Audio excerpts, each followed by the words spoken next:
Aujourd'hui, j'ai envie de vous parler de Dia de Muertos. Alors Dia de Muertos, déjà pour la partie historique, il faut savoir que c'est une fête précolombienne. Tout a changé quand les Espagnols sont arrivés au Mexique. Une fois qu'ils ont envahi le pays et qu'ils l'ont colonisé, ils ont imposé à ce que cette fête se déroule lors de la Toussaint pour correspondre au calendrier chrétien. Dia de Muertos, aujourd'hui, c'est à la fois un mélange de culture précolombienne et de culture chrétienne, notamment avec le pan de muertos, l'ofrenda, le papel picado, la résine de copal, bref, il y a plein de choses. Mais Dia de Muertos, c'est avant tout une fête culturelle et familiale. C'est aussi une opportunité pour se rassembler en famille et aller voir les différents hôtels dans les mairies. Et un très bon souvenir que je garde de mon enfance, c'est que à l'école, à l'époque, en fait, on faisait des concours de mini-hôtels. Il fallait être créatif. Et aussi, il y avait des gros hôtels aussi dans les écoles et on avait à manger. Je me souviens qu'à la fin d'octobre, on avait l'odeur des cempasúchil aux alentours.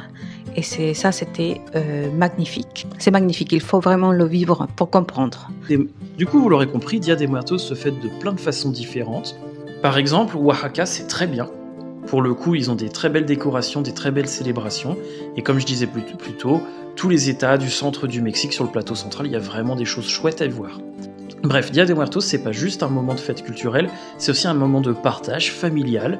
C'est l'occasion de découvrir la culture mexicaine dans son intimité.